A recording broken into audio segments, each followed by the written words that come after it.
नमस्कार दोस्तों, आप सभी का स्वागत है आपके अपनी YouTube channel study with Prabhakar में। आज हम बाल विकास एवं शिक्षा शास्त्र की महत्वपूर्ण प्रश्नों को देखेंगे जो आने वाले सीटेट एग्जाम के लिए अति महत्वपूर्ण हैं। पहला प्रश्न है, प्राथमिक स्तर पर एक शिक्षक में निम्न में से किसे सबसे महत्वपूर्ण विशेषता मानना चाहिए? धैर्य और दृढ़ता, शिक्षण पद्धतियों और विषयों के ज्ञान में दक्षता, अति मानक भाषा में पढ़ाने में दक्षता, पढ़ाने की उत्सुकता। इसका सही उत्तर है विकल्प ए, धैर्य और दृढ़ता। एक शिक्षक अपने लोकतांत्रिक स्वभाव के कारण विद्यार्थियों को पूरी कक्षा में कहीं भी बैठने की अनुमति देता है। कुछ शिक्षार्थी एक साथ बैठते हैं और चर्चा करते हैं या सामूहिक पठन करते हैं। कुछ चुपचाप बैठकर अपने आप पढ़ते हैं। एक अभिभावक को यह पसंद नहीं आता। इस स्थिति से निपटने का निम्न में से कौन सा तरीका सबसे बेहतर हो सकता है? अभिभावकों को प्रधानाचार्य से अनुरोध करना चाहिए कि वे उनके बच्चे का अनुभाग बदल दें। अभिभावकों को शिक्षक पर विश्वास व्यक्त करना चाहिए और शिक्षक के साथ समस्या पर चर्चा करनी चाहिए। अभिभावकों को उस विद्यालय से अपने बच्चे को निकाल लेना चाहिए। अभिभावकों को प्रधानाचार्य से शिक्षक की शिकायत करनी चाहिए। इसका सही उत्तर है विकल्प बी, अभिभावकों को शिक्षक पर विश्वास व्यक्त करना चाहिए और शिक्षक के साथ समस्या पर चर्चा करनी चाहिए। वह अवस्था जब बच्चा तार्किक रूप से वस्तुओं व घटनाओं के विषय में चिंतन प्रारंभ करता है। औपचारिक संक्रियात्मक अवस्था, पूर्व संक्रियात्मक अवस्था, मूर्त संक्रियात्मक अवस्था, संवेदी प्रेरक अवस्था। इसका सही उत्तर है विकल्प सी, मूर्त संक्रियात्मक अवस्था। मन का मानचित्रण संबंधित है साहसिक कार्यों की क्रिया योजना से, मन का चित्र बनाने से, मन की क्रियाशीलता पर अनुसंधान से, बोध समझ बढ़ाने की तकनीक से। इसका सही उत्तर है विकल्प सी, मन की क्रियाशीलता पर अनुसंधान से। विशेष रूप से प्राथमिक स्तर पर विद्यार्थियों की सीखने संबंधी समस्याओं को संबोधित करने का सबसे बेहतर तरीका है महंगी और चमकदार सहायक सामग्रियों का प्रयोग करना, सरल और रोचक पाठ्यपुस्तकों का प्रयोग करना, कहानी कथन पद्धति का प्रयोग करना, क्षमता के अनुरूप विभिन्न शिक्षण पद्धतियों का प्रयोग करना। इसका सही उत्तर है विकल्प डी, क्षमता के अनुरूप विभिन्न शिक्षण पद्धतियों का प्रयोग करना। निम्न में से कौन सा शिक्षार्थियों में सृजनात्मकता का पोषण करता है? प्रत्येक शिक्षार्थी की अंतर्जात प्रतिभाओं का पोषण करने के अवसर उपलब्ध कराना, विद्यालयी जीवन के प्रारंभ से उपलब्धि के लक्ष्यों पर बल देना, परीक्षा में अच्छे अंकों के लिए विद्यार्थियों की कोचिंग करना, अच्छी शिक्षा के व्यवहारिक मूल्यों के लिए विद्यार्थियों का शिक्षण। इसका सही उत्तर है विकल्प ए, प्रत्येक शिक्षार्थी की अंतर्जात प्रतिभाओं का पोषण करने के अवसर उपलब्ध कराना। पियाजे के अनुसार निम्नलिखित में से कौन सी अवस्था में बच्चा अमूर्त संकल्पनाओं के विषय में तार्किक चिंतन करना आरंभ करता है? औपचारिक संक्रियात्मक अवस्था 12 वर्ष एवं ऊपर, संवेदी प्रेरक अवस्था जन्म से 2 वर्ष, पूर्व संक्रियात्मक अवस्था 2 से 7 वर्ष, मूर्त संक्रियात्मक अवस्था 7 से 11 वर्ष। इसका सही उत्तर है विकल्प ए, औपचारिक संक्रियात्मक अवस्था 12 वर्ष एवं ऊपर। सीखना समृद्ध हो सकता है यदि कक्षा में अधिक से अधिक शिक्षण सामग्री का प्रयोग किया जाए, शिक्षक विभिन्न प्रकार के व्याख्यान और स्पष्टीकरण का प्रयोग करे, कक्षा में औद्धिक परीक्षाओं पर अपेक्षित ध्यान दिया जाए, वास्तविक दुनिया से उदाहरणों को कक्षा में लाया जाए जिसमें विद्यार्थी एक दूसरे से अंतःक्रिया करें और शिक्षक उस प्रक्रिया को सुगम बनाए। सीखना समृद्ध हो सकता है यदि वास्तविक दुनिया से उदाहरणों को कक्षा में लाया जाए जिसमें विद्यार्थी एक दूसरे से अंतःक्रिया करें और शिक्षक उस प्रक्रिया को सुगम बनाए। इसका सही उत्तर है विकल्प डी। में से कौन से कथन को सीखने की प्रक्रिया की विशेषता नहीं मानना चाहिए? सीखना एक व्यापक प्रक्रिया है, सीखना लक्ष्योन्मुखी होता है, अनधिगमक भी सीखने की प्रक्रिया है, शैक्षिक संस्थान ही एकमात्र स्थान है जहां अधिगम प्राप्त होता है। सीखने की प्रक्रिया की विशेषता नहीं मानना चाहिए, शैक्षिक संस्थान ही एकमात्र स्थान है जहां अधिगम प्राप्त होता है। विकल्प डी। पांचवी कक्षा के दृष्टिबाधित विद्यार्थी के माता पिता और मित्रों द्वारा उसे दैनिक कार्य को करने में सहायता की जानी चाहिए। के साथ कक्षा में सामान्य रूप से व्यवहार किया जाना चाहिए और श्रव्य सीडी के माध्यम से सहायता उपलब्ध कराई जानी चाहिए। के साथ कक्षा में विशेष व्यवहार किया जाना चाहिए। को निचले स्तर के कार्य करने की छूट मिलनी चाहिए। पांचवी कक्षा के दृष्टिबाधित विद्यार्थी के साथ कक्षा में सामान्य रूप से व्यवहार किया जाना चाहिए और श्रव्य सीडी के माध्यम से सहायता उपलब्ध कराई जानी चाहिए। इसका सही उत्तर है विकल्प बी।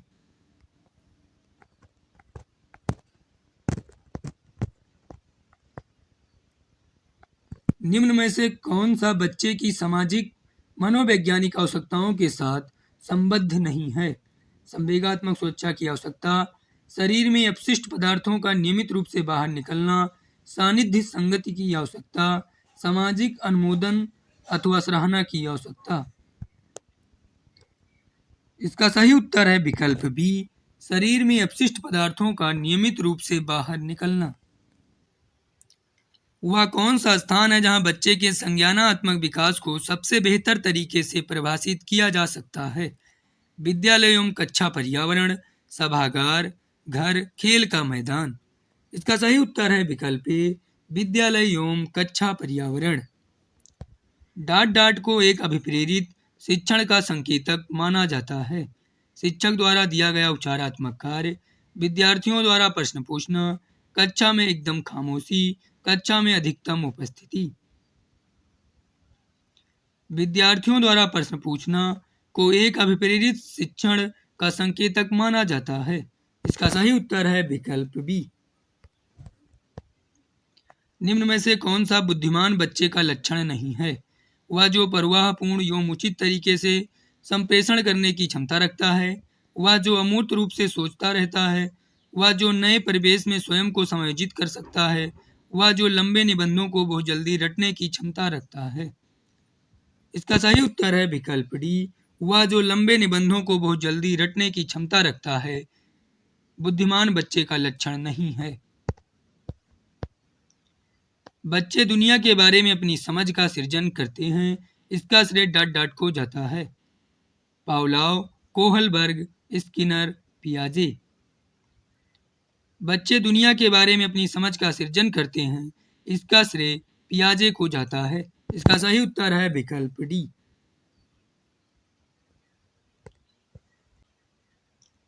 कृतिका अक्सर घर में ज्यादा बात नहीं करती, लेकिन विद्यालय में वह काफी बात करती है। यह दर्शाता है कि शिक्षकों की मांग होती है कि बच्चे विद्यालय में खूब बात करें। कृतिका को अपना घर बिल्कुल पसंद नहीं है, उसके विचारों को विद्यालय में मान्यता मिलती है। विद्यालय हर समय बच्चों को खूब बात करने का अवसर देता है। इसका सही उत्तर है विकल्प सी, उसके विचारों को विद्यालय में मान्यता मिलती है। एक शिक्षक को अपने विद्यार्थियों की क्षमताओं को समझने का प्रयास करना चाहिए। निम्नलिखित में से कौन सा क्षेत्र इस उद्देश्य के साथ संबद्ध है? सामाजिक दर्शन, मीडिया मनोविज्ञान, शिक्षा मनोविज्ञान, शिक्षा समाजशास्त्र। इसका सही उत्तर है विकल्प सी, शिक्षा मनोविज्ञान।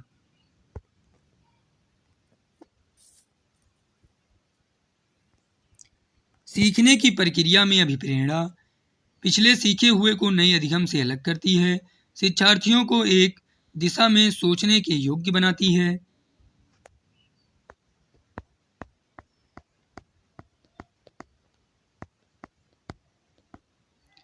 शिक्षार्थियों में सीखने के प्रति रुचि का विकास करती है, शिक्षार्थियों की स्मरण शक्ति को पैना बनाती है। इसका सही उत्तर है विकल्प सी, शिक्षार्थियों में सीखने के प्रति रुचि का विकास करती है। शिक्षा के क्षेत्र में पाठ्यचर्या शब्दावली डाट डाट की ओर संकेत करती है। विद्यालय का संपूर्ण कार्यक्रम जिसमें विद्यार्थी प्रतिदिन अनुभव प्राप्त करते हैं, मूल्यांकन प्रक्रिया, कक्षा में प्रयुक्त की जाने वाली पाठ्य सामग्री, शिक्षण पद्धति एवं पढ़ाई जाने वाली विषय वस्तु। शिक्षा के क्षेत्र में पाठ्यचर्या शब्दावली विद्यालय का संपूर्ण कार्यक्रम जिसमें विद्यार्थी प्रतिदिन अनुभव प्राप्त करते हैं की ओर संकेत करती है। इसका सही उत्तर है विकल्प ए। निचली कक्षाओं में शिक्षण की खेल पद्धति मूल रूप से आधारित है शिक्षण पद्धति के सिद्धांतों पर, विकास एवं वृद्धि के मनोवैज्ञानिक सिद्धांतों पर, शिक्षण के समाजशास्त्रीय सिद्धांतों पर, शारीरिक शिक्षा कार्यक्रमों के सिद्धांतों पर। इसका सही उत्तर है विकल्प बी, विकास एवं वृद्धि के मनोवैज्ञानिक सिद्धांतों पर। एक बच्चा अतीत की समान परिस्थिति में की गई अनुक्रियाओं के आधार पर नई स्थिति के प्रति अनुक्रिया करता है। यह किससे संबंधित है? सीखने का प्रभाव नियम, सीखने की प्रक्रिया का अभिवृत्ति नियम, सीखने का तत्परता नियम, सीखने का सादृश्यता नियम। इसका सही उत्तर है विकल्प डी, सीखने का सादृश्यता नियम। डांट डांट प्रतिभाशाली होने का संकेत नहीं है। दूसरों के साथ झगड़ा करना, अभिव्यक्ति में नवीनता, जिज्ञासा, सृजनात्मक विचार। दूसरों के साथ झगड़ा करना प्रतिभाशाली होने का संकेत नहीं है। इसका सही उत्तर है विकल्प ए। विशेष आवश्यकता वाले बच्चों को शिक्षा उपलब्ध कराई जानी चाहिए। विशेष विद्यालयों में विशेष बच्चों के लिए विकसित पद्धतियों द्वारा, विशेष विद्यालयों में शिक्षकों द्वारा, अन्य सामान्य बच्चों के साथ। इसका सही उत्तर है विकल्प डी, अन्य सामान्य बच्चों के साथ। आकलन को उपयोगी और रोचक प्रक्रिया बनाने के लिए डांट डांट के प्रति सचेत होना चाहिए। विद्यार्थियों को बुद्धिमान या औसत शिक्षार्थी की उपाधि देना, शैक्षिक और शैक्षिक क्षेत्रों में विद्यार्थियों के सीखने के बारे में जानकारी प्राप्त करने के लिए विविध तरीकों को प्रयोग करना, प्रतिपुष्टि फीडबैक देने के लिए तकनीकी भाषा का प्रयोग करना, अलग अलग विद्यार्थियों में तुलना करना। आकलन को उपयोगी और रोचक प्रक्रिया बनाने के लिए शैक्षिक और शैक्षिक क्षेत्रों में विद्यार्थियों के सीखने के बारे में जानकारी प्राप्त करने के लिए विविध तरीकों को प्रयोग करना के प्रति सचेत होना चाहिए। इसका सही उत्तर है विकल्प बी। डिसलेक्सिया किससे संबंधित है? गणितीय विकार, पठन विकार, व्यवहार संबंधी विकास, मानसिक विकास। डिसलेक्सिया पठन विकार से संबंधित है। इसका सही उत्तर है विकल्प बी। गतिक कौशलों में अधिगम निर्योग्यता डाट डाट कहलाती है। Dysphagia, dyspraxia, dyscalculia, dyslexia. गतिक कौशलों में अधिगम निर्योग्यता डिस्प्रेक्सिया कहलाती है। इसका सही उत्तर है विकल्प बी। अधिगम निर्योग्यता डाट डाट समुचित निवेश के साथ सुधार योग्य नहीं होती। एक स्थिर अवस्था है, एक चर अवस्था है, जरूरी नहीं कि कार्य पद्धति की हानि करे। अधिगम निर्योग्यता एक चर अवस्था है। इसका सही उत्तर है विकल्प सी। डाट डाट के अतिरिक्त निम्नलिखित समस्या समाधान की प्रक्रिया के चरण हैं। परिणामों की आशा करना, समस्या की पहचान, समस्या का छोटे हिस्सों में बांटना, संभावित युक्तियों को खोजना। परिणामों की आशा करना के अतिरिक्त निम्नलिखित समस्या समाधान की प्रक्रिया के चरण हैं। इसका सही उत्तर है विकल्प ए। एक शिक्षक को व्याख्यान पर अधिक ध्यान देना चाहिए और ज्ञान के लिए आधार उपलब्ध कराना चाहिए। शिक्षार्थियों द्वारा की गई त्रुटियों को एक भयंकर भूल के रूप में लेना चाहिए और प्रत्येक त्रुटि के लिए गंभीर टिप्पणी देनी चाहिए। शिक्षार्थी कितनी बार गलती करने से बचता है, इसे सफलता के माप के रूप में लेनी चाहिए। जब शिक्षार्थी विचारों को संप्रेषित करने की कोशिश कर रहे हों तो उन्हें ठीक नहीं करना चाहिए। एक शिक्षक को जब शिक्षार्थी विचारों को संप्रेषित करने की कोशिश कर रहे हों तो उन्हें ठीक नहीं करना चाहिए। इसका सही उत्तर है विकल्प डी। विद्यालय में नियमित उपस्थिति के लिए वंचित बच्चों को प्रोत्साहित करने का निम्नलिखित में से कौन सा तरीका सर्वाधिक उपयुक्त होगा? आवासीय विद्यालय खोलना, बच्चों को विद्यालय आने की अनुमति न देने को कानूनन दंडनीय अपराध बनाया जाए, विद्यालय द्वारा बच्चों को एकत्रित करने वाले एक व्यक्ति को नियुक्त किया जाए जो प्रतिदिन घरों से बच्चों को लेकर आए, बच्चों को आकर्षित करने के लिए प्रतिदिन 5 रुपये देना। इसका सही उत्तर है विकल्प ए, आवासीय विद्यालय खोलना।